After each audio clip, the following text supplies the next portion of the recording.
So I leave town, an event that had been a long time coming. I'd talked about it for so long that in a way it had seemed forever distant, but today was the day. Fuck, it was surreal. I didn't even really realize that it had happened until I was sitting in a shitty diner watching the sun come up, and at that moment I realized, wow, the sun is rising, and I have no idea what town I'm in. So I finished my coffee, my strikingly average eggs, and I set out again. I made it to San Antonio, checked into a $20 motel, bought a few things into my room, and then walked the 2 miles to the nearest bar. It was nice just to walk, not to be sitting down, drolly staring forward endlessly. I get to the bar and choke down a few beers through my throat that's killing me. Exchange a few words with the bartender, and a drunk patron tries to start a fight with me for briefly looking at him, and then I depart. The next day I drive about 2 hours west to a state park. I slept on rocks and felt at peace. But then my peace is broken by the sound of raccoons breaking through the cord I used to tie up my cooler. Fuck it. I'm not getting up. The next morning I go out and I look at the wreckage. My pill bottles are scattered though unscathed. Lost a good amount of food, which was no big deal, but they stole a 10-strip which had been a going-away gift from a friend. This was the only part of the ordeal that really bothered me. Not that I had lost it, but the fact that I lost a gift only 2 days after leaving.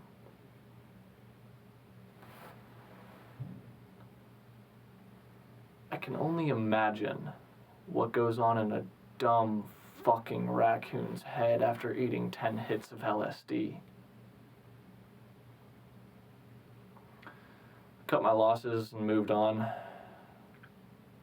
10.5 hours of straight driving lands me in a state park in northern Oklahoma. The only person in the entire park, and it seems as though it's been abandoned for years. Didn't see a visitor. Didn't see a ranger. All there was ambiguous animals circling my tent, dashing from place to place in the blackness, cackling by my head. The next day was no different. No people, no sleep.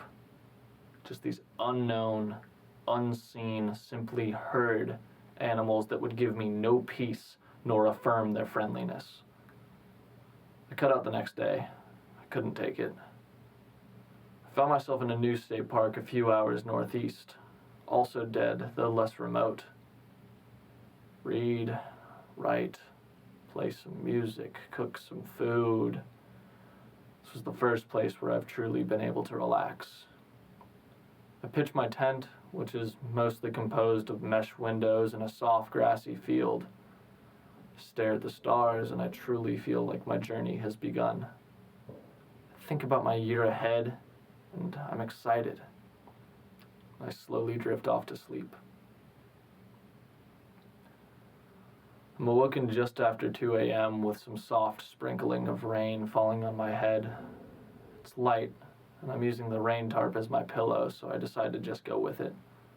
Plus, the cold mist of it feels nice.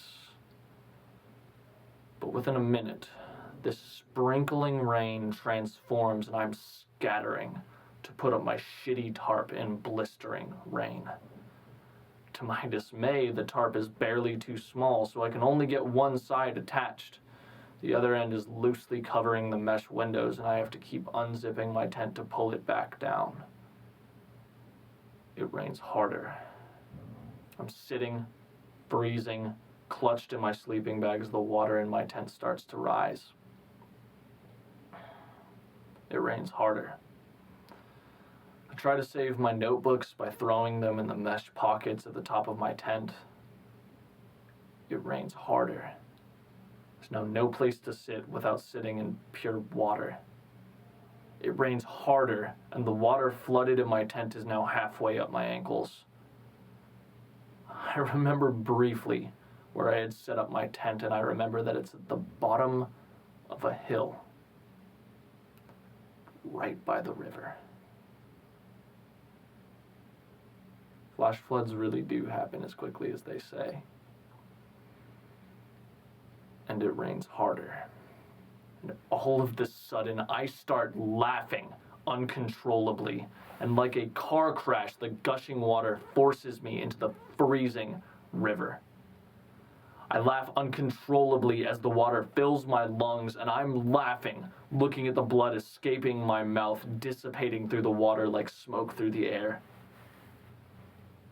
It rains harder. My last thought? At least I made it out of Texas.